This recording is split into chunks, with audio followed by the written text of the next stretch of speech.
Koi amuk nasi koi matam sana amuk koi sorgi phopau koi tamin na ba isona matam pina bire koi lakpiri ba koi isnau khuding mak ai harau phongduk sei koi nasi gi phajaro matam sida ibung mahaki wahai koi nahona na akoi punsida wahai yaudana chak chadrabadi akoi hingba yade chotharai asau lai mayam ma side effect lakpagumna akoi sorgi wahi ahing boiba hingba piba ngamba wahi se asi akoi punsida phangmina ba se yamna mathau ta haibasini aduna akoi na di khangdaba yai akoi karamba situation karamba maigi de koi shothare haidana adubu sorgi wahi se sarak patarak pa matam dadi khangakani o ai si maigi se solamine ai si gi maigi si dai wakan wana mene haibna singba akoida hena bhab tarakanda puning hoga asumba ishobu thagat pangamakani haibasini bako amen aduna ngasi akoi nenagadaba akoi topic se yamna maru oiba topic ni aduna akoi puning changna akoi tamina si ngasi gi topic se ishorgi aningbada hingba punsi haibagi matangda akoi nenaminagani ngasi akoi mayamna khangi ngasi akoi Yesu Krista karigi damakta ekoi thajari bano ekoi gi pap kokpi ba phangna bagi damakta ekoi na kanbiwa phangna bagi damakta ekoi na Yesu Krista bo ekoi na thajari bani yango jengbiu sinau sing aina haijening bududi ekoi isana isabu kanjaba ngamdraba phibam da leiram labani ekoi sa asuki matik kaini ishorgi maigi dagi yamna lamna kanbi bagi asamata leito phibam da adugi phibamda aikoise pra mangaga pap ki ron nung da changaga pap ki kom da taraga ni akoina leirami amen adoi ba taraga su ngasi ibungo mahaki nungsibibado pongba leite aduna matam sana magi nungsibado aikoida phongdok pibani aikoida utpi bane ba amen aduna kari hai magi amakhakta ngairaba machani pado aikoigi pap ki damak aikoigi hariba pap ki maru asi longthokna ba aikoibu isorga tamiri marisia amuk samjalaga aikoida haribi soga leiminaba yana bagi damakta ngasi masani pa adumuk thabiraga aikoigi damak complete mapung phana cross sibikre humni shubanumita amuk mongphamdagi hingat khre haibisini bako amen aduna kutimang singase isnau sing karigino hayo matamda babu thajami khudimangna papom na makokchere haraga lomba naido punsi se phangna bagi damakta neba adubu aina isnau singa hangjening bududi haijening bududi kaino hayo matamda ngasi aikoi si ibungo ji shubu isagi kanbi pune haina koi thajaraga loshin bagi mapa nai koina kanbi ba haibase koi ngasi phanglabani na kanbi ba phanglab misak ama hoina aikoi gi responsible si karino haibasini aikoigi ithaudaang si karino haibasini bo ngasina ina hangjaning ise adu amuka ina hangjaning bududi aikoina hinglingai sida ishona kari thaudang tawnana ba aikoida sinabi bage haibasini bo asi ishona aikoina hingi matam sida kari thaudang aikoida sinari biribise thajaba mu oirabani ngasi aikoise adum kanbire hairiga tayung panbi oiba post singduda maduda hena pungning thamaga ishorgi lebak ki oiba adu thausadana aikoina adum ngasai tumina leithokibase mase chunggadra tumina leithok bai base leithokpham thokpra haibasini ba ina mayamda hangjaring base aduna isnau sing aikoigi punsi se kayagi matik ishorgi aningmada hingba mathau tai haibase aikoi khang mathau tai kari maramgi tamakta aikoi ngasi thambiri bano ishorgi aningmada hingba haibase kayagi matik mathau tai haibase ngasi aikoi mayek sengna ibungo mahaki wahi dagi aikoi khangminanaba nenaminanaba aikoi thorang tawminasi ngasi gi ahanba point da aina thamjabadudi irat pot oina kathokpa tare haibasini ba amen aduna aikoi gi punsi si aikoi Yesu Krista bu kanbiba mapu oina aikoi na thajabagi mapana aikoi papum na makokcha aduna ngasi aikoi dharma chenbagi punsi do aikoi phanglaba singaktani ba amen adu taragadi dharma chenba punsi se aikoi na ngasi phanglabani na aikoi hujik धर्म चेंख्रे हाइबसे अखोई निंगसिंगलगा लैबा मथौ ताई आमेन निंगसिंगलगा लैबा मथौ ताई निंगसिंगदुना अदुम लैथोख्रो हाइबा नतेको निंगसिंगबदि अहानबा मक्तदा मथौ ताई अदुई मतुंगदा निंगसिंगलगा अदुम लैथोख्रो हाइबा नते कयबा मतमदा अखोइना निंगसिंगबदु खक्त नतना अखोगी पुंसीदा ईश्वरगी मफमदा अखोगी पुंसीसे इराहत pot ओइना असेंगबा इराहत pot ओइना कटप मथौ ताई इस्नाउसिंग आमेन असेंगबा इराहत pot ओइना कटपसु मथौ ताबा हाइताई अदुसु हक्चांगसे कनबिख्रे धर्म चेनबा ओइहनख्रे बसे अहामदा निंगसिंगजबा अदुगी मतुंगदा थवाइदनि धर्म चेनबा ओइहलिस हक्चांगदा नते अदु निंगसिंगजरगा अमुक कटपसिमुक चंगबा हाइताई अखोगी पुंसीदा आमेन अदुना बाइबल करी है मतमदा अखोगी लमचत साजद थक्सी खासी थगुलोन व्यवहार यामना सिगी मतंग सिदा सेंगना हिंगबा मथौ ताई हाइना तंबी बाइबल ना अदुना अखोई थवाइदा असेंगो हेनग्रे हाइरगा अदुम मदुदा अखोई तुमिना लैथो अदुम मदुदा खल्लगा असेंगो ओइरेना दुम खल्लगा दुम लैथोख्रो हाइदेबो को अदो असेंग मम ओइख्रबनिना असेंग ओइना हिंगु हाइबसे बुंगो महाकी वाहिना हाइरियो अदुना असेंग ओइख्रबनिना असेंग ओइना इरात पोट ओइना असेंग ओइना कल्लो हाइबसे बुंगो महाकी वाहिना हाइरिबो अदुना अखोइ जेंमिनसी बुंगो महाकी वाहिना हाइ अखोइ रोमियो चैप्टर 6 की verse 13 verse 19 अदुगो रोमान चैप्टर 12 की verse 1 दा आई सिगैसिगा मफम अनी खक्तंगदगी आई पाजरके सुमाइना हाइ नखोई नखोई की हक्चांग कयाद अदु धर्म चेनबगी खुलाइगुम पाप कटपत्तो अदुबु नखोई नखोई की नसामक ईश्वरदा असीबसिंगी मरक्तगी हिंग मिसिंगुम अमसुंग नखोई नखोई की हक्चांग कयाद अदु ईश्वरदा धर्म चेनबगी खुलाइगुम कथोउ हाइबो को कथोउ हाइबो को हौजिकती असेंग ओइनबगी दमक धर्म चेनबदा मिनाय ओइना नखोई नखोई की हक्चांग कयाद अदु कथोक्लोय हाइबदी धर्म चेनबदा पाप तंते धर्म चेनबदने अखोइसे मिनायगुमदा कथोक्लोय हाइबदी पुरा धर्म चेनबदुगी लमचत तोइना हिंगलो हाइबो लैरबनिना हिंगबा मथौ ताई हाइबसिनेबको अदुनी हाइरसे अदुना इस्नाउसिंगदा अइना थाजख्रबा इस्नाउसिंगदा अइना हाइजिंगदुदी अखोइगी पुंसी सिदी ताइबंग पानबिगी ओइबदुदा अखोइ हिंगबा याद्रे हाइबसिनेबो ताइबंग पानबिगी मोंगदा लैबा याद्रे हाइबसिनेबो ईश्वर की मतिंग मंगाल पुरोनबगी दमकता अखोइ नसी हिंफम थोई मागी मतिंग मंगाल की दमक अदुना ईश्वर की ओइबसिंग अदुदगी अखोइ ताइबंग पानबिगी ओइबसिंग ने हेना अखोइना खल्लगा अखोइना लैथोकपा हाइबसी तसेंगनमक अखोइगे आइडेंटिटी से पुरा काउथोकपगा चमनेयो अदुना पखोनजब बोलना करी हाय गलितिया पंदुपनी की पद कुंद सुमाइना हाय आइबु ख्रिस्तगा लोइना क्रॉसता सिमिना हनबिरे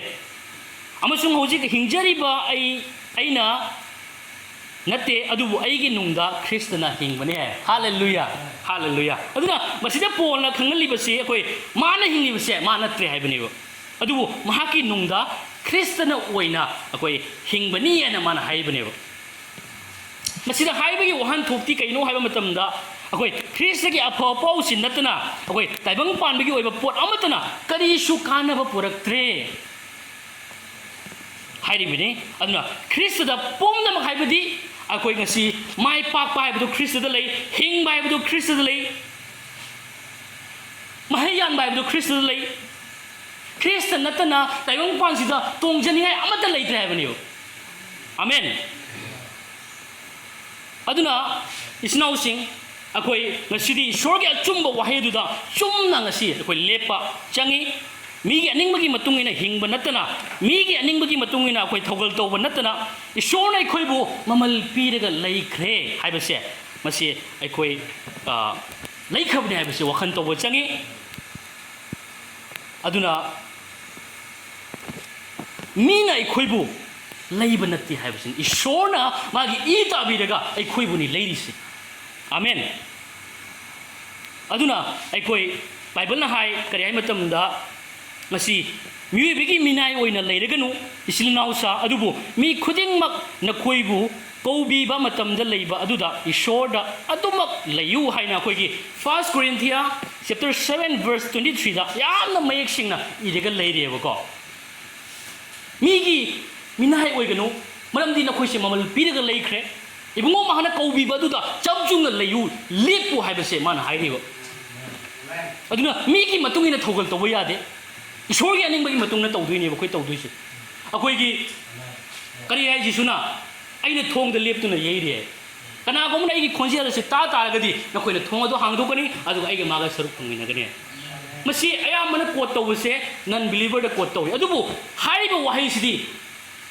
ꯗꯥꯏꯔꯦꯛ ꯔꯦꯚꯦꯂꯦꯁꯟꯗ ꯐꯣꯡꯗꯣꯛꯄꯁꯦ ꯊꯥꯖꯕꯁꯤꯡꯗ ꯍꯥꯏꯔꯤꯕꯅꯦꯕ ꯑꯗꯨꯅ ꯑꯩꯈꯣꯏꯗꯅꯤ ꯍꯥꯏꯔꯤꯁꯦ ꯉꯁꯤ ꯑꯩꯅ ꯊꯣꯡꯗ ꯂꯦꯞꯇꯨꯅ ꯌꯩꯔꯤ ꯑꯩꯈꯣꯏ ꯄ꯭ꯔꯚꯨꯒꯤ ꯊꯕꯛꯁꯦ ꯑꯩꯈꯣꯏ ꯊꯧꯁꯥꯗꯕ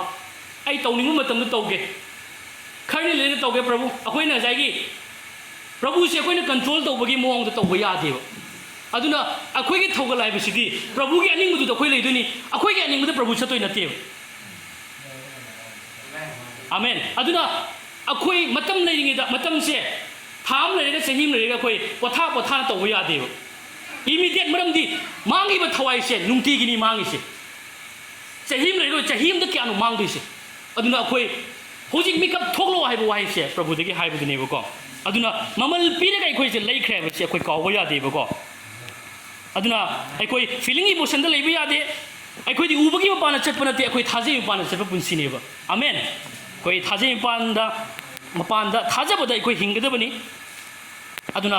ꯑꯩꯈꯣই ꯊꯥꯖꯕꯒꯤ ꯂꯝꯕꯤꯁꯤꯗ ꯑꯩꯈꯣই ꯑꯌꯦꯠꯄ ꯄꯤꯔꯤꯕ ꯈꯨꯗꯤꯡꯃꯛꯁꯤꯡꯁꯦ ꯑꯩꯈꯣꯏ ꯃꯁꯛ ꯈꯪꯉꯒ ꯈꯪꯗꯣꯛꯑꯦ ꯍꯥꯏꯔꯒ ꯑꯩꯈꯣই ꯄꯨꯛꯅꯤꯡ ꯍꯣꯡꯂꯒ ꯑꯆꯨꯝꯕ ꯏꯁꯣꯔꯒꯤ ꯋꯥꯍꯩ ꯑꯗꯨꯗ ꯑꯩꯈꯣই ꯂꯦꯞꯄ ꯉꯁꯤꯗꯤ ꯃꯊꯧ ꯇꯥꯔꯦ ꯏꯆꯤꯟꯅꯥꯎꯁꯤꯡ ꯑꯃꯦꯟ ꯑꯗꯨꯅ ꯑꯩꯈꯣꯏ ꯏꯁꯣꯔꯒꯤ ꯋꯥꯍꯩꯅꯁꯨ ꯍꯥꯏ ꯖꯤꯁꯨ ꯈ꯭ꯔꯤꯁꯇ ꯃꯁꯥꯃꯛꯅ ꯀꯔꯤ ꯍꯥꯏ ꯀꯩ ꯃꯇꯝꯗ ꯃꯦꯊ꯭ꯌꯨ ꯆꯦꯞꯇꯔ 24 verse 35ꯗ ꯃꯥꯂꯦꯝ ꯑꯃꯁꯨꯡ ꯑꯇꯤꯌꯥꯗꯤ ꯃꯥꯡꯈꯤꯒꯅꯤ ꯑꯗꯨꯕꯨ ꯑꯩꯒꯤ ꯋꯥꯍꯩꯗꯤ ꯃꯥꯡꯕ ꯂꯩꯔꯔꯣꯏ ꯍꯥꯏ ꯑꯃꯦꯟ ꯃꯥꯡꯉꯔꯣꯏꯗꯕ ꯋꯥꯅꯤꯁꯦ ꯃꯥꯅ ꯍꯥꯏꯈꯤꯕꯁꯦ ꯃꯥꯡꯉꯔꯣꯏ ꯂꯣꯏꯔꯦ ꯂꯩ ꯑꯃ ꯐꯥꯎꯕ ꯀꯠꯊꯠꯄ ꯌꯥꯔꯣꯏꯗꯕ ꯋꯥꯅꯤꯕꯁꯦ ꯄ꯭ꯔꯚꯨ ꯑꯩꯈꯣই ꯍꯧꯖꯤꯛ ꯅ꯭ꯌꯨ ꯀꯣꯚꯦꯅꯦꯟꯠꯅꯤ ꯑꯁꯦ ꯑꯩꯈꯣই ꯅꯪꯒꯤ ꯋꯥꯍꯩꯁꯤ ꯑꯩꯈꯣই ꯌꯥꯗꯦ ꯃꯥꯒꯤ ꯋꯥꯍꯩꯁꯦ ꯃꯥꯡꯉꯔꯣꯏ ꯍꯥꯏꯔꯤꯕ ꯑꯗꯨꯅ ꯀꯩꯗꯧꯅꯨꯡꯗ ꯃꯥꯡꯉꯔꯣꯏꯗꯕ ꯏꯁꯣꯔꯒꯤ ꯋꯥꯍꯩ ꯑꯗꯨꯗ ꯑꯩꯈꯣই ꯂꯦꯞꯄꯒ ꯉꯁꯤꯗꯤ ꯃꯥꯒꯤ ꯑꯅꯤꯡꯕꯗ ꯑꯩꯈꯣꯏ ꯄꯨꯟꯁꯤ ꯀꯠꯊꯣꯛꯇꯨꯅ ꯑꯀꯤꯕ ꯂꯩꯇꯅ ꯑꯩꯈꯣꯏ ꯊꯧꯅꯥ ꯐꯅ ꯑꯩꯈꯣꯏ ꯍꯤꯡꯕꯁꯦ ꯌꯥꯝꯅ ꯃꯊꯧ ꯇꯥꯔꯦ ꯊꯧꯅꯥ ꯐꯅ ꯑꯀꯤꯕ ꯂꯩꯇꯅ ꯍꯤꯡꯕꯁꯤ ꯃꯊꯧ ꯇꯥꯔꯦ ꯑꯩꯈꯣই ꯑꯥꯏꯖꯤꯌꯥ 55 verse 8-9 ꯄꯥꯎꯈꯣꯟꯖꯕꯁꯤꯡꯒꯤ ꯊꯕꯛ ꯄꯟꯗꯨꯝ 4:19 ꯑꯗꯨꯒ ꯑꯃꯨꯛꯀ ꯄꯥꯎꯈꯣꯟꯖꯕꯁꯤꯡꯒꯤ ꯊꯕꯛ ꯄꯟꯗꯨꯝ 5:18ꯗ ꯍꯥꯏꯔꯤꯕ ꯄ꯭ꯔꯚꯨꯒꯤ ꯊꯧꯒꯜꯂꯣꯏ ꯁꯦꯕꯣꯛ ꯄꯤꯇꯔ ꯖꯣꯟ ꯍꯣꯏꯅ ꯉꯁꯤ ꯃꯤꯒꯤ ꯋꯥꯗꯒꯤ ꯏꯁꯣꯔꯒꯤ ꯌꯥꯊꯪ ꯏꯟꯕꯅ ꯍꯦꯟꯅ ꯃꯔꯨ ꯑꯣꯏꯔꯦ ꯍꯥꯏꯕꯁꯦ ꯍꯥꯏꯅ ꯐꯣꯡꯗꯣꯛꯏꯕ ꯑꯗꯨꯅ ꯑꯩꯈꯣই ꯏꯁꯣꯔꯒꯤ ꯑꯗꯨꯅ ꯍꯦꯟꯅ ꯃꯔꯨ ꯑꯣꯏꯔꯦ ꯃꯤꯒꯤ ꯌꯥꯊꯪ ꯏꯟꯕꯗꯒꯤꯗꯤ ꯍꯥꯏꯕꯁꯦ ꯃꯥꯅ ꯐꯣꯡꯗꯣꯛꯏꯕꯀꯣ ꯑꯗꯨꯅ ꯑꯆꯨꯝꯕꯁꯤꯗ ꯑꯩꯈoi ꯂꯦꯞꯃꯤꯟꯅꯁꯤ ꯍꯥꯏꯕꯁꯦ ꯑꯩꯈoi ꯑꯩꯅ ꯍꯥꯏꯖꯅꯤꯡꯉꯤ ꯑꯗꯨꯒ ꯑꯩꯈꯣꯏꯒꯤ ꯄꯨꯟꯁꯤꯁꯦ ꯑꯩꯈoi ꯄꯨꯟꯁꯤꯁꯦ ꯑꯆꯨꯝꯕꯁꯤꯗ ꯀꯠꯊꯣꯛꯄ ꯆꯪꯉꯤ ꯍꯥꯏꯕꯁꯦ ꯏꯔꯥꯠꯄꯨꯠ ꯑꯣꯏꯅ ꯑꯃꯦꯟ ꯑꯗꯨꯒ ꯑꯩꯈoi ꯑꯅꯤꯁꯨꯕ ꯄꯣꯏꯟꯠꯗ ꯃꯥꯡꯉꯔꯣꯏꯗꯕ ꯌꯨꯝꯐꯝ ꯊꯣꯡꯒꯠꯂꯁꯤ ꯍꯥꯏꯕꯁꯤꯅꯦꯕꯀꯣ ꯃꯥꯡꯉꯔꯣꯏꯗꯕ ꯌꯨꯝꯐꯝꯁꯦ ꯑꯩꯈoi ꯊꯣꯟꯕ ꯃꯊꯧ ꯇꯥꯏ ꯍꯥꯏꯕꯁꯤꯅꯤ ꯏꯆꯤꯟꯅꯥꯎꯁꯤꯡ ꯑꯃꯦꯟ ꯑꯩꯈoi ꯊꯥꯖꯕꯁꯤꯡꯅ ꯉꯁꯤ ꯍꯤꯡꯂꯤꯉꯩ ꯄꯨꯟꯁꯤ ꯑꯁꯦ ꯏꯆꯤꯟꯅꯥꯎꯁꯤꯡ ꯃꯨꯟꯅ ꯇꯥꯃꯤꯟꯅꯁꯤ ꯊꯥꯖꯕꯁꯤꯡꯅ ꯍꯤꯡꯂꯤꯕ ꯄꯨꯟꯁꯤꯁꯦ ꯏꯆꯝ ꯆꯝꯕ ꯅꯠꯇꯦ ꯏꯆꯝ ꯆꯝꯕ ꯁꯨꯡꯅ ꯅꯠꯇꯦ ꯃꯔꯝꯗꯤ ꯀꯩꯅꯣ ꯍꯥꯏꯕ ꯃꯇꯝꯗ ꯑꯩꯈꯣꯏꯅ ꯇꯧꯔꯤꯕ ꯊꯕꯛ ꯄꯨꯝꯅꯃꯛꯁꯦ ꯑꯁꯤꯒꯤ ꯃꯇꯨꯡ ꯏꯟꯅ ꯏꯕꯨꯡꯉꯣ ꯃꯍꯥꯛꯅ ꯃꯅꯥ ꯁꯣꯏꯗꯅ ꯄꯤꯒꯅꯤ ꯍꯥꯏꯔꯤꯕ ꯃꯅꯥ ꯂꯣꯏ ꯄꯤꯅꯤꯁꯦ ꯇꯧꯔꯤꯕ ꯈꯨꯗꯤꯡꯃꯛꯁꯦ ꯂꯣꯏ ꯄꯤꯅꯤ ꯃꯥꯒꯤ ꯋꯥꯍꯩꯅ ꯍꯥꯏꯕꯅꯤꯀꯣ ꯑꯩꯅ ꯀꯛꯄ ꯌꯥꯄꯣꯟꯇꯦꯁꯦ ꯑꯩꯈoi ꯅꯪ ꯇꯧꯒꯦꯔꯥ ꯇꯧꯔꯣꯏꯒꯦꯔꯥ ꯊꯥꯕꯨ ꯊꯥꯖꯔꯗꯤ ꯃꯅꯥ ꯂꯣꯏ ꯄꯤꯅꯤ ꯁꯤ ꯂꯥꯜꯂꯤ ꯅꯪꯅ ꯇꯧꯗ꯭ꯔꯒꯗꯤ ꯐꯪꯕꯩ ꯋꯥꯍꯩ ꯂꯩꯇꯦ ꯑꯗꯨꯁꯨ ꯇꯥꯏꯕꯪ ꯄꯥꯟꯕꯒꯤ ꯊꯕꯛ ꯇꯧ ꯍꯥꯏꯕ ꯅꯠꯇꯦ ꯏꯁꯣꯔꯒꯤ ꯂꯩꯕꯥꯛꯀꯤ ꯊꯕꯛ ꯇꯧ ꯍꯥꯏꯕꯅꯤ ꯏꯁꯣꯔꯅ ꯁꯤꯟꯅꯈ꯭ꯔꯕ ꯊꯧꯗꯥꯡ ꯇꯧ ꯍꯥꯏꯕꯅꯤ ꯏꯁꯣꯔꯒꯤ ꯑꯅꯤꯡꯕꯗ ꯍꯤꯡꯉꯨ ꯏꯁꯣꯔꯒꯤ ꯑꯅꯤꯡꯕꯗ ꯄꯨꯟꯁꯤ ꯀꯠꯂꯨ ꯍꯥꯏꯕꯅꯦꯕꯀꯣ ꯇꯥꯏꯕꯪ ꯄꯥꯟꯕꯒꯤ ꯊꯕꯛꯇ ꯆꯤꯜꯂꯒ ꯁꯦꯟ ꯇꯥꯟꯕꯗ ꯐꯠꯇꯕ ꯆꯥꯕ ꯊꯛꯄ ꯅꯤꯇꯤ ꯅꯤꯌꯣꯝ ꯆꯨꯝꯗꯕ ꯕꯦꯕꯥꯔ ꯌꯥꯎꯗꯕꯁꯤꯡ ꯑꯗꯨꯗ ꯄꯨꯟꯁꯤ ꯀꯠꯊꯣꯛꯎ ꯍꯥꯏꯕ ꯅꯠꯇꯦꯕ ꯑꯗꯨ ꯑꯣꯏꯇꯥꯔꯒꯗꯤ ꯑꯩꯈꯣꯏꯒꯤ ꯃꯅꯥꯗꯣ ꯀꯔꯝꯕ ꯑꯣꯏꯒꯅꯤ ꯈꯪꯕ꯭ꯔꯥ ꯑꯗꯣ ꯑꯩ ꯃꯈꯥ ꯇꯥꯅ ꯍꯥꯏꯖꯔꯛꯀꯦ ꯀꯔꯤ ꯃꯇꯝꯗ ꯑꯩꯈꯣꯏꯁꯦ ꯉꯁꯤ ꯀꯧꯊꯣꯛꯄꯤꯔꯤꯁꯦ ꯑꯩꯈoi ꯇꯧꯅꯤꯡꯕ ꯇꯧꯔꯨꯔꯣ ꯇꯧꯅꯤꯡꯕ ꯃꯑꯣꯡꯗ ꯇꯧꯔꯣ ꯍꯤꯡꯅꯤꯡꯕ ꯃꯑꯣꯡꯗ ꯍꯤꯡꯉꯣ ꯍꯥꯏꯅ ꯉꯁꯤ ꯑꯩꯈꯣꯏꯁꯦ ꯏꯁꯣꯔꯅ ꯊꯝꯕ ꯅꯠꯇꯦꯕ ꯑꯩꯈoi ꯉꯁꯤ ꯃꯥꯅ ꯊꯝꯃꯤꯁꯦ ꯃꯥꯒꯤ ꯃꯍꯨꯠꯃꯛ ꯑꯣꯏꯅ ꯖꯤꯁꯨꯒꯤ ꯃꯍꯨꯠꯅꯤꯀꯣ nang khajar mi na tum leiro tum pothare leiro tum hipra chabra nan thokpa leiro hai de bako hai ri ai ki mahut ne na amen jisu ki mahut mangi jisu ki mohut da de khoi ke do tai prabhu dina tum do leibra ne nungti ki mang li ba thawai da sir nungti ki nurok ta masing thingam na sir bi sing se kanna ba gi da makta tum ba chaba ma pham ma gi mai mai lei gi de jisu na tayang pan le ma tam da ma gi tum pham lei du ni hai mi ki ma chani pa du ki kok thamam lei ti ma tum mam chabam lei ti ma gi ai khoi gi da mak is now sing adu kum le ba seng thoi ba ning thau sing gi ning thau do ma gi tum pham tayang pan si da lei ki ti hallelujah aduna ꯑꯩꯈꯣꯏꯅ ꯇꯧꯕ ꯊꯕꯛ ꯈꯨꯗꯤꯡꯃꯛꯁꯦ ꯏꯆꯤꯟꯅꯥꯎꯁꯤꯡ ꯑꯩꯈꯣꯏꯅ ꯈꯪꯒꯗꯕꯗꯤ ꯑꯩꯈꯣꯏꯅ ꯇꯧꯕ ꯊꯕꯛ ꯈꯨꯗꯤꯡꯃꯛꯁꯦ ꯈ꯭ꯔꯤꯁꯇꯗ ꯌꯨꯝꯐꯝ ꯊꯣꯡꯒꯠꯂꯤꯕꯅꯤ ꯍꯥꯏꯕꯁꯦ ꯑꯩꯈꯣꯏ ꯀꯥꯎꯕ ꯌꯥꯗꯦꯕ ꯑꯦꯅꯤ ꯅꯪꯅ ꯐꯕ ꯇꯧꯒꯦꯔꯥ ꯇꯧꯔꯣꯏꯒꯦꯔꯥ ꯏꯁꯣꯔꯒꯤ ꯑꯅꯤꯡꯕ ꯇꯧꯒꯦꯔꯥ ꯑꯅꯤꯡꯕꯒꯤ ꯃꯥꯌꯣꯛꯇ ꯂꯩꯒꯦꯔꯥ ꯈꯨꯗꯤꯡꯃꯛꯁꯦ ꯌꯨꯝꯐꯝꯗꯤ ꯊꯣꯜꯂꯤꯕꯅꯤꯀꯣ ꯁꯦ ꯑꯁꯤ ꯀꯥꯎꯕ ꯌꯥꯗꯦ ꯑꯩꯈꯣꯏ ꯑꯗꯨꯅ ꯇꯥꯏꯕꯪ ꯄꯥꯟꯕꯒꯤ ꯑꯣꯏꯕ ꯑꯃꯣꯠꯄ ꯊꯕꯛꯁꯤꯡ ꯆꯨꯝꯗꯕ ꯂꯝꯆꯠ ꯁꯥꯖꯠ ꯑꯩꯈꯣꯏꯅ ꯆꯠꯂꯒ ꯑꯩꯈꯣꯏ ꯍꯧꯖꯤꯛ ꯂꯩꯊꯣꯛꯏꯕ꯭ꯔꯥ ꯍꯥꯏꯕꯁꯤꯅꯤ ꯑꯩꯅ ꯍꯪꯖꯅꯤꯡꯕꯁꯦ ꯉꯛꯆꯥꯎ ꯊꯦꯛꯇꯨꯅ ꯑꯩꯈꯣꯏ ꯅꯣꯂꯨꯛꯄ ꯂꯩꯇꯅ ꯑꯩꯈꯣꯏ ꯍꯤꯡꯂꯤꯕ꯭ꯔꯥ ꯍꯥꯏꯕꯁꯤꯅꯦꯕ ꯌꯨ ꯉꯥꯎꯔꯒ ꯍꯛꯆꯥꯡꯒꯤ ꯅꯨꯡꯉꯥꯏꯅꯅꯕ ꯊꯕꯛ ꯑꯗꯨꯗꯣ ꯃꯗꯨꯗ ꯂꯨꯞꯄꯒ ꯑꯩꯈꯣꯏꯁꯦ ꯑꯗꯨꯝ ꯇꯥꯎꯔꯒ ꯑꯩꯈꯣꯏ ꯍꯧꯖꯤꯛ ꯂꯩꯔꯤꯕ꯭ꯔꯥ ꯍꯥꯏꯕꯁꯤꯅꯤ ꯑꯗꯨꯇ ꯅꯠꯇꯅ ꯉꯁꯤ ꯌꯦꯁꯨ ꯈ꯭ꯔꯤꯁꯇꯗꯒꯤ ꯁꯦꯜꯅ ꯍꯦꯟꯅ ꯃꯔꯨꯑꯣꯏꯅ ꯈꯜꯂꯒ ꯉꯁꯤ ꯏꯁꯣꯔꯒꯤ ꯀꯧꯕꯤꯕ ꯑꯗꯨꯕꯨ ꯊꯧꯑꯣꯏ ꯎꯁꯤꯠꯇꯔꯒ ꯊꯧꯑꯣꯏꯗ꯭ꯔꯒ ꯉꯁꯤ ꯁꯦꯜꯗ ꯉꯥꯎꯗꯨꯅ ꯂꯩꯔꯤꯕꯁꯤꯅꯤ ꯑꯩꯅ ꯍꯪꯅꯤꯡꯕꯁꯦ ꯏꯁꯣꯔꯅ ꯑꯩꯈꯣꯏ ꯀꯧꯊꯣꯛꯈ꯭ꯔꯕꯁꯤꯡ ꯑꯗꯣ ꯀꯩ ꯃꯇꯝꯗ ꯏꯁꯣꯔꯅ ꯉꯁꯤ ꯆꯔꯆꯇ ꯂꯨꯆꯤꯡꯕꯁꯤꯡ ꯊꯝꯕꯤꯔꯤ ꯍꯥꯏꯔꯤꯕ ꯂꯨꯆꯤꯡꯕꯁꯤꯡ ꯑꯁꯤꯕꯨ ꯊꯧꯑꯣꯏ ꯎꯁꯤꯠꯇꯅ ꯅꯣꯂꯨꯛꯄ ꯂꯩꯇꯅ ꯁꯕꯃꯤꯁꯟ ꯂꯩꯇꯅ ꯑꯩꯈꯣꯏ ꯍꯤꯡꯂꯤꯕ꯭ꯔꯥ ꯍꯥꯏꯕꯁꯤꯅꯦꯕꯀꯣ ꯑꯗꯨ ꯑꯣꯏꯇꯥꯔꯒꯗꯤ ꯏꯆꯤꯟꯅꯥꯎꯁꯤꯡ ꯑꯗꯨꯒꯨꯝꯕ ꯌꯨꯝꯐꯝ ꯑꯗꯨꯗꯤ ꯆꯥꯡ ꯌꯦꯡꯕ ꯃꯇꯝꯗ ꯀꯔꯤ ꯍꯥꯏꯅꯤ ꯁꯣꯏꯗꯅ ꯆꯥꯛꯊꯦꯛꯈꯤꯒꯅꯤ ꯍꯥꯏꯕꯁꯤꯅꯤ ꯃꯗꯨꯁꯤꯡꯗꯨꯅꯤ ꯂꯣꯏ ꯆꯥꯛꯇꯣꯔꯤꯁꯦ ꯃꯩꯅ ꯑꯗꯨꯅ ꯑꯩꯈꯣꯏꯒꯤ ꯌꯨꯝꯐꯝꯁꯦ ꯀꯗꯥꯏꯗꯅꯣ ꯕꯤꯜ ꯇꯧꯔꯤꯁꯦ ꯍꯥꯏꯕꯁꯦ ꯑꯩꯈꯣꯏ ꯆꯦꯛꯁꯤꯟꯅꯕ ꯃꯊꯧ ꯇꯥꯏ ꯑꯩꯅ ꯍꯥꯏꯕꯒꯤ ꯅꯠꯇꯦ ꯏꯁꯣꯔꯒꯤ ꯋꯥꯍꯩꯅ ꯍꯥꯏꯕꯒꯤ ꯑꯩꯅ ꯍꯥꯏꯌꯦꯅ ꯄꯨꯡꯊꯥ ꯊꯥꯖꯒꯅꯨ ꯏꯁꯣꯔꯒꯤ ꯋꯥꯍꯩꯗ ꯐꯥꯛꯇꯣꯛꯑ ꯌꯦꯡꯕꯤꯌꯨ ꯏꯁꯣꯔꯒꯤ ꯋꯥꯍꯩꯅ ꯀꯔꯤ ꯍꯥꯏꯔꯤꯒꯦ ꯍꯥꯏꯕꯗꯣ ꯑꯩꯈꯣꯏ ꯋꯥꯈꯜ ꯇꯧꯕ ꯃꯊꯧ ꯇꯥꯏ ꯇꯨꯃꯤꯟꯅ ꯂꯩꯊꯣꯛꯄ ꯌꯥꯕꯒꯤ ꯃꯇꯝ ꯅꯠꯇꯦ ꯐꯤꯂꯤꯡ ꯏꯃꯣꯁꯟꯗ ꯆꯠꯄꯒꯤ ꯃꯇꯝ ꯅꯠꯇꯦ ꯃꯤꯒꯤ ꯑꯅꯤꯡꯕꯗ ꯈꯣꯡ ꯊꯥꯡꯕꯒꯤ ꯃꯇꯝ ꯅꯠꯇꯦ ꯏꯁꯣꯔꯒꯤ ꯋꯥꯍꯩꯗꯨꯗ ꯊꯥꯡꯕ ꯃꯊꯧ ꯇꯥꯏ ꯑꯃꯦꯟ ꯍꯜꯂꯦꯂꯨꯌꯥ ꯑꯩꯈꯣꯏ ꯌꯦꯡꯉꯨ ꯏꯅꯥꯛ ꯈꯨꯟꯕꯒꯤ ꯋꯥꯔꯤꯗꯣ ꯍꯧꯖꯤꯛꯀꯤ ꯚꯔꯁꯇꯣ ꯑꯩ ꯍꯥꯏꯖꯔꯝꯒꯦ 1 Corinthians chapter 3 verse 11 ꯗꯒꯤ 15ꯗ ꯑꯩꯈꯣꯏ ꯊꯦꯡꯅꯒꯅꯤ ꯌꯦꯡꯉꯨ ꯏꯅꯥꯛ ꯈꯨꯟꯕ ꯅꯨꯄꯥꯗꯨꯒꯤ ꯋꯥꯔꯤꯗꯣ ꯑꯩ ꯑꯝꯇꯪ ꯂꯤꯖꯔꯛꯀꯦ ꯃꯌꯥꯝ ꯇꯥꯏꯀꯣ ꯑꯗꯨꯅ ꯍꯥꯏꯔꯤꯕ ꯏꯅꯥꯛ ꯈꯨꯟꯕꯗꯣ ꯃꯥꯁꯦ ꯃꯥꯅ ꯄ꯭ꯔꯚꯨꯒꯤ ꯃꯐꯝꯗ ꯂꯥꯛꯈꯤꯕ ꯂꯥꯛꯄ ꯃꯇꯝꯗ ꯄ꯭ꯔꯚꯨ ꯅꯣꯡꯃ ꯅꯥꯏꯗꯕ ꯄꯨꯟꯁꯤꯁꯦ ꯑꯩ ꯀꯔꯤ ꯇꯧꯔꯒꯗꯤ ꯐꯪꯒꯗꯒꯦꯅ ꯍꯥꯏꯌꯦꯕ ꯑꯗꯣ ꯅꯪ ꯑꯗꯨꯁꯤꯡꯗꯣ ꯉꯥꯎ ꯏꯁꯣꯔꯒꯤ ꯋꯥꯍꯩꯁꯤꯡꯗꯣ ꯏꯁꯣꯔꯒꯤ ꯌꯥꯊꯪꯁꯤꯡꯗꯣ ꯅꯪ ꯉꯥꯎ ꯁꯤꯅꯤ ꯍꯥꯏꯔꯤꯁꯦ ꯄ꯭ꯔꯚꯨ ꯑꯩ ꯉꯥꯛꯆꯔꯛꯏꯅꯦ ꯍꯥꯏꯕ ꯃꯇꯝꯗ ꯌꯤꯁꯨ ꯈ꯭ꯔꯤꯁꯅ ꯊꯃꯣꯏꯗꯒꯤ ꯍꯔꯥꯎꯋꯦꯕ ꯃꯥ ꯄꯦꯜꯂꯦꯕ ꯇꯧꯁꯟꯅꯗꯦꯕꯀꯣ ꯃꯥ ꯄꯦꯜꯂꯤ ꯏꯁꯣꯔꯒꯤ ꯌꯥꯊꯪ ꯏꯜꯂꯤꯕꯁꯤꯡꯗꯨꯗꯤ ꯏꯁꯣꯔꯅ ꯄꯦꯟꯕꯤꯌꯦꯕ ꯍꯔꯥꯎꯅ ꯄꯦꯜꯂꯤ ꯑꯗꯨꯅ ꯌꯤꯁꯨꯅ ꯑꯃꯨꯛ ꯍꯥꯏ ꯌꯦꯡꯉꯨ ꯅꯪꯒꯤ ꯂꯩꯖꯔꯤꯕ ꯂꯟ ꯊꯨꯝ ꯄꯨꯝꯅꯃꯛꯇꯣ ꯌꯣꯟꯊꯣꯛꯑꯣ ꯑꯗꯨꯒ ꯅꯪ ꯇꯧꯒꯗꯕ ꯑꯃ ꯋꯥꯠꯂꯤ ꯅꯪꯅ ꯉꯥꯏꯕꯁꯤꯡꯗꯨꯁꯨ ꯂꯣꯏꯗ꯭ꯔꯤ ꯑꯃꯁꯨ ꯋꯥꯠꯂꯤ ꯑꯗꯨꯕꯨ ꯅꯪꯅ ꯂꯩꯖꯔꯤꯕ ꯅꯪꯒꯤ ꯂꯟ ꯄꯨꯝꯅꯃꯛꯇꯣ ꯂꯣꯏ ꯌꯣꯟꯊꯣꯛꯈ꯭ꯔꯣ ꯑꯗꯨꯒ ꯑꯩꯒꯤ ꯏꯇꯨꯡ ꯏꯜꯂꯣ ꯍꯥꯏ ꯑꯗꯨꯒꯤ ꯃꯇꯝꯗꯨꯗ ꯅꯨꯄꯥꯗꯣ ꯌꯤꯁꯨꯒꯤ ꯇꯨꯡ ꯏꯟꯕ ꯉꯝꯈꯤꯗꯦꯕ ꯀꯌꯥꯒꯤ ꯂꯥꯏꯕꯛ ꯊꯤꯕꯅꯣ ꯌꯤꯁꯨꯗꯒꯤ ꯁꯦꯜꯅ ꯍꯦꯟꯅ ꯏꯝꯄꯣꯔꯇꯦꯟ ꯑꯣꯏꯈꯤꯕ ꯃꯥꯒꯤ ꯃꯔꯜ ꯃꯊꯨꯝꯅ ꯌꯤꯁꯨꯕꯨ ꯀꯔꯤꯁꯨ ꯅꯠꯇꯅ ꯈꯟꯈꯤ ꯑꯁꯤ ꯍꯥꯏꯔꯦꯅ ꯁꯦꯜ ꯄꯥꯏꯕꯁꯤ ꯏꯁꯣꯔꯅ ꯄꯥꯝꯗꯦ ꯍꯥꯏꯕ ꯅꯠꯇꯦ ꯃꯃꯥ ꯃꯄꯥꯕꯨ ꯏꯀꯥꯏ ꯈꯨꯝꯅꯗꯕ ꯏꯁꯣꯔꯅ ꯄꯥꯝꯗꯦ ꯍꯥꯏꯕ ꯅꯠꯇꯦ ꯑꯩꯈꯣꯏꯅ ꯋꯥꯠꯇ ꯄꯥꯗꯅ ꯂꯩꯕꯗꯨ ꯏꯁꯣꯔꯅ ꯄꯥꯝꯃꯦ ꯑꯗꯨꯕꯨ ꯌꯤꯁꯨꯒꯤ ꯊꯧꯒꯜꯒꯤꯗꯃꯛ ꯌꯤꯁꯨꯒꯤꯗꯃꯛꯇꯗꯤ ꯁꯦꯜ ꯊꯨꯝ ꯐꯥꯎꯕ ꯑꯩꯈꯣꯏ ꯊꯣꯛꯄ ꯇꯥꯏ ꯑꯩꯈꯣꯏ ꯈꯣꯡꯅꯦꯠꯐꯝ ꯑꯣꯏꯍꯟꯕ ꯇꯥꯏ ꯄꯨꯝꯅꯃꯛ ꯂꯪꯊꯣꯛꯕ ꯇꯥꯏ ꯑꯗꯨꯅ ꯅꯪꯒꯤ ꯅꯌꯨꯝꯅ ꯀꯩ ꯅꯃꯥ ꯅꯄꯥ ꯅꯪꯒꯤ ꯅꯨꯄꯤ ꯑꯉꯥꯡ ꯅꯆꯥ ꯄꯨꯝꯅꯃꯛ ꯊꯥꯗꯣꯛꯑꯏꯗꯣ ꯏꯁꯣꯔꯅ ꯄꯥꯝꯕ ꯅꯠꯇꯦꯕ ꯑꯩꯈꯣꯏꯅ ꯃꯃꯥ ꯃꯄꯥ ꯏꯀꯥꯏ ꯈꯨꯝꯅꯅ ꯅꯨꯄꯤ ꯑꯉꯥꯡ ꯂꯨꯅ ꯇꯧꯅ ꯃꯆꯥꯕꯨ ꯁꯦꯝꯒꯠꯄ ꯍꯥꯏꯗꯣ ꯏꯁꯣꯔꯅ ꯄꯥꯝꯂꯣꯏꯗꯕ ꯂꯩꯇꯦ ꯃꯥꯅ ꯍꯦꯟꯅ ꯄꯥꯝꯃꯦ ꯑꯗꯨꯕꯨ ꯀꯔꯤꯒꯤꯅꯣ ꯊꯥꯗꯣꯛ ꯍꯥꯏꯔꯤꯁꯦ ꯃꯥꯒꯤ ꯃꯔꯝꯒꯤꯗꯃꯛꯇꯗꯤ ꯃꯗꯨꯅ ꯂꯨꯍꯟꯕ ꯌꯥꯗꯦꯕ ꯌꯤꯁꯨꯒ ꯁꯦꯟꯒ ꯀꯅꯥ ꯂꯣꯏ ꯌꯤꯁꯨꯒ ꯏꯃꯨꯡꯒ ꯀꯅꯥ ꯂꯣꯏ ꯑꯗꯨꯅ ꯑꯗꯨꯒꯤ ꯁꯤꯒꯤ ꯋꯥꯍꯩꯁꯦ ꯃꯤꯅ ꯄꯥꯝꯅꯗꯦ ꯌꯤꯁꯨꯒꯤ ꯋꯥꯍꯩꯁꯦ ꯃꯤꯅ ꯍꯩꯅꯗꯕ ꯋꯥꯍꯩꯅꯦ ꯍꯥꯏꯇꯥꯔꯦ ꯃꯤꯅ ꯇꯟꯅꯕ ꯍꯥꯏꯗꯤ मीना यामना बोरिंग जुब वाई नेते मागी वाई से अदुबु मसे याउदना अखोई केदौंद यादे हाइबसिबो मागी वाई से अखोई इनब ताई मागी वाई से अखोई अदुना मागी अनिंगबदुदा अखोई हिंगब ताई हाइबसिनेबको असिनी अखोई युमफम थोंगलिबसे मांगरोइदबा मना अदु अखोई फंगनेबको अदुना अखोई युमफम से प्रभु की दमक कथोपदुनी मना फंगदोसे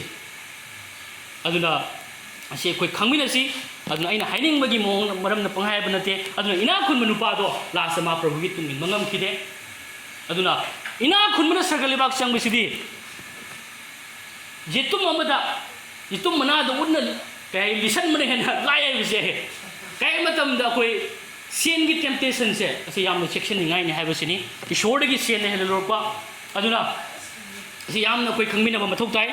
अदुना इसनाव से इन हाइजनिंग दुदी ख्रिस्ट के निंग बतौबदा अखोई थोंगलिबा युमफम दुदी कैदौनुंगदा मांगला रोय हाइबसिनी को आमेन अदुना ख्रिस्ट के अनिंगबदा अखोइना हिंबगी महुत्ता हक्चांगी फत्तबा थबकसिंगदा पेनथोकलगा अखोई अचुंब सलगा अखोई अदुम नुंगाइना लेथोखिबा हाइबसि अखोई मसे कैनी मसीसु युमफम थोंगलिबने आमेन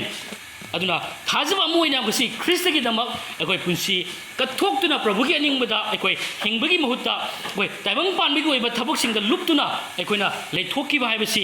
अखोइगी युमफम से तसेंगनमक एमतमदा अखोई ख्रिस्टदा थोंगतप नत्ते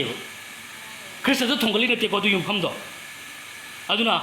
अखोई चांग येंगबा मतमदा ngasi अखोई कैदौनुंगदा सोंगचाक चाक थेगलरोइदबा चाक थेगबा ngamloidaba थबक असिदी कैनो हाय मतमदा तेलबा मतम असिदा तेलबा मतम खरसिदा हयेंग करी ओइगनि हायबा ngamदबा मतम असिदा नुंगतिगी नुरोक्त मी इस्नाउसिंग मांगना लैयो मतम असिदा अखोइना ख्रिस्ट की दमक पुंसी कथोक्तुना हिंगौबसिनी आमेन मसिदगी न तोंजनिंगाय अमत लैत्रे अदुना मसिगी मांगरोइदबा युमफम से अखोई थोंगत मिनसी हाइबसे आई हाइजनिंग इस्नाउसिंगदा अहुम सुब पोइंदा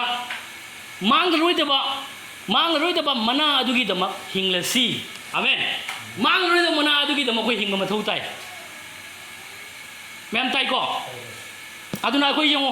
अखोई फुटबॉल साना तारगदी यंगो मैम तासी अखोइना फुटबॉल साना तारे सोमदो यंगबिरो अखोइना फुटबॉल साना तारगदी फुटबॉल द मना थोइगे हाय तारगदी अहानबदा फील्ड कुमताई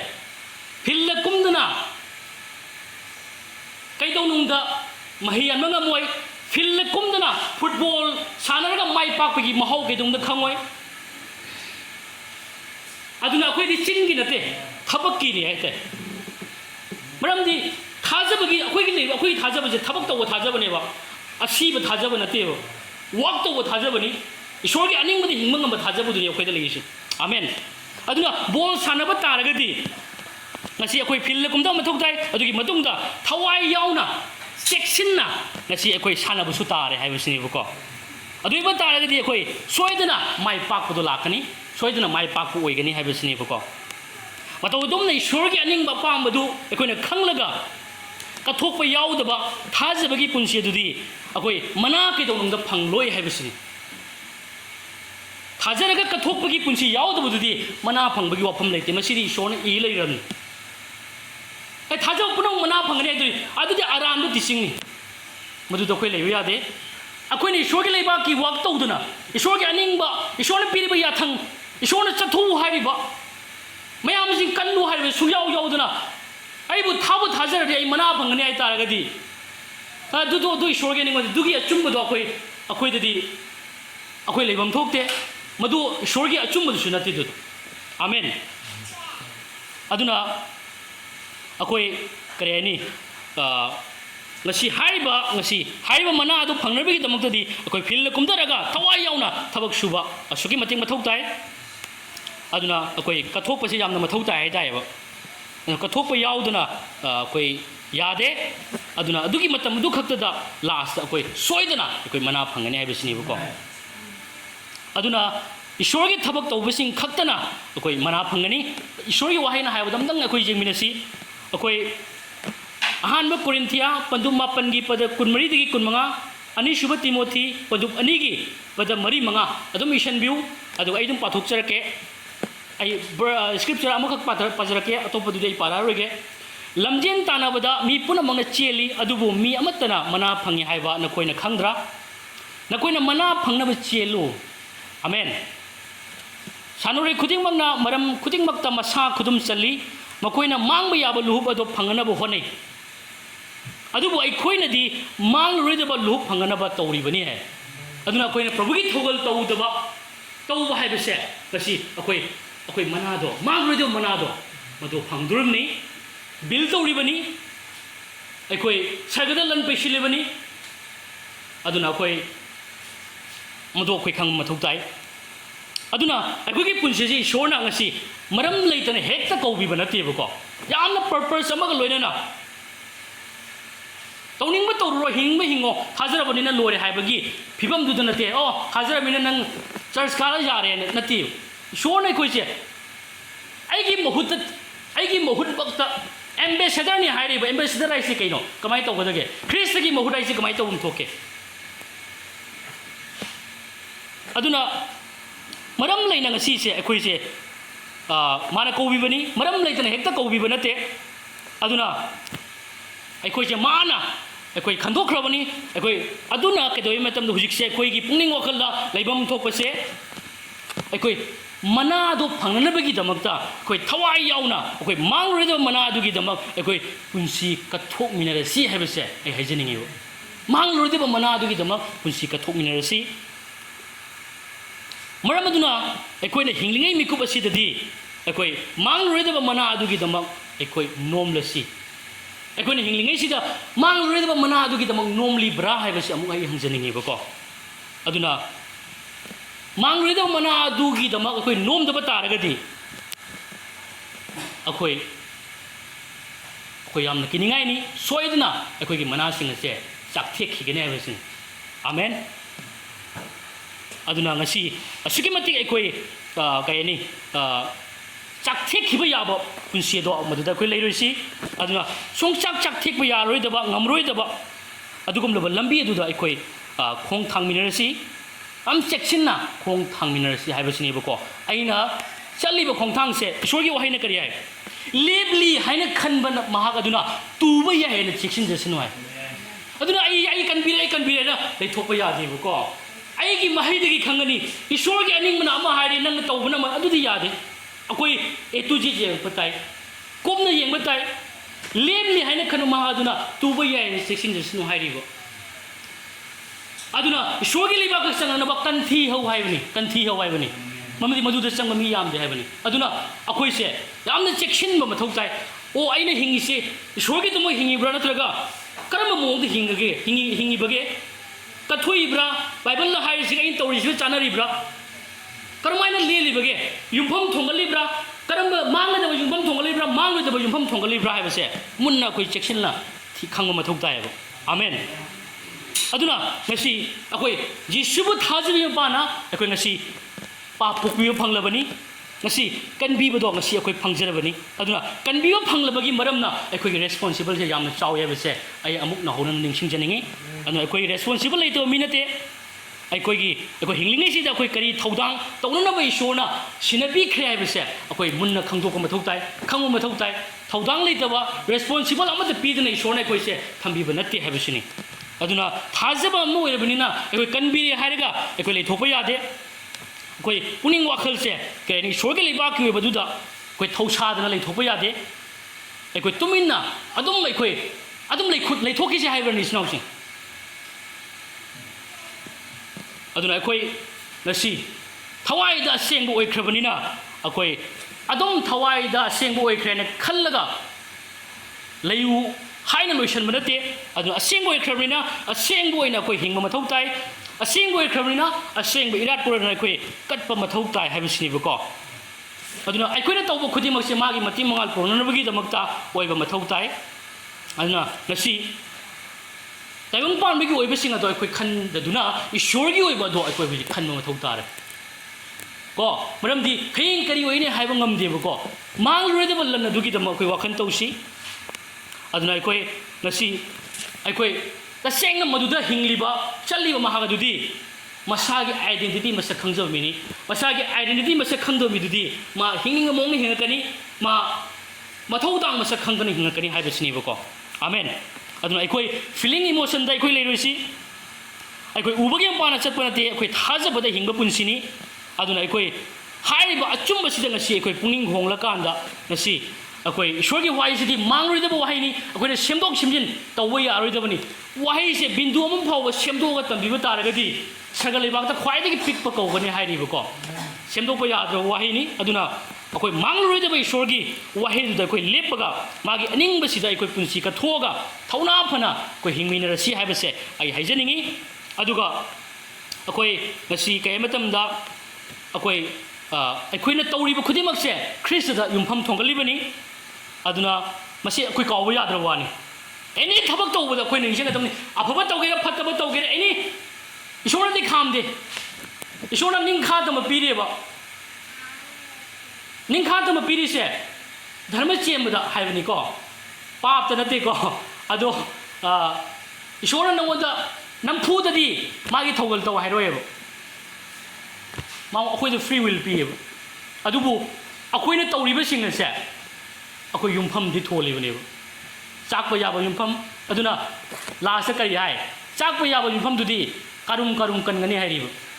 मरमदि पोतो लेहौद्रे मगोंदा मागी पुंसिदा नुंगाइ थोकपा चाबा थकपा सेन तानबा सेन तुंगसनबदा लैगरे फत्तबा तौबदा निशा जाबदा हक्चांगिबदा फत्तबदा चोपतना लैगरे दुइतागदी चाकपा ताबनी मसाना कारुम कारुम कनबा ताबनी अदुबु कारुम कारुम हाइबा याम किनिंगाइ ओयबा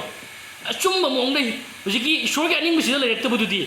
मासे करेनी मागी थाजबदो तसेंगना फेक फाव ओइरम याय मरमदि अखोइगी थाजबदि थबक तौबा थाजबदि कथोकपा थाजबदि फाजले ईश्वरगी अनिंगबदि हिंगबा ngamba थाजबदि अखोइदा लैरिसे अदुना मी के आमा थाजरखबदु मांगिसे करिगिनो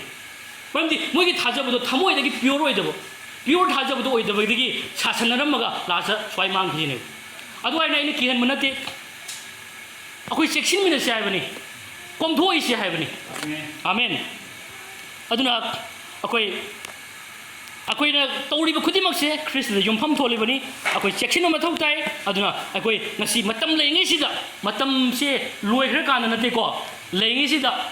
हिंगिसिदा वागेरा नागेरा चाबा फंगदेगेरा चरा हेनबा तारगसु ngasi अखोइ मागी अनिंगबदा अखोइ हिंसे मरमदि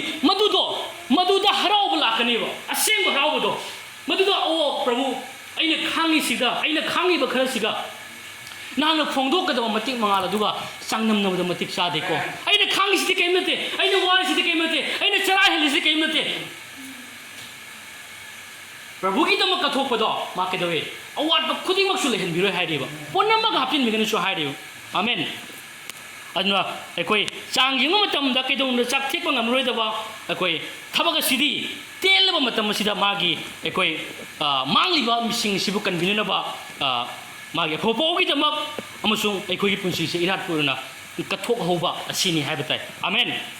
अन ईश्वरगी अनिंग पामबदो अखोइना खंगलगा मसि अखोइना कथोकपा यावदबा थाजबगी पुंसि सिदि अखोइ मना कैदोनुंगदा फंगरोय हाइबसे आई अमुका हन निंसिंगजनिंगी अदुना ईश्वरगी थबक तौबसिंग खक्तना मना फंगनी हाइबसिनी अदुना अखोइगी पुंसि सि ईश्वरना मरम लेतना हेक्ता पंकौ कौब नते मरम लेतना हेक्ता थंबिब नते मरम लेना अखोइसे खंदोखरबनेबा आमेन अदुना अखोइ हौजिकसे मना फंगनबा थवाय यावना अखोइ मांगरोइदबा मना अदुगिदमक अखोइ पुंसिसे कथोकमिनरसि सिनाउसिं अदुना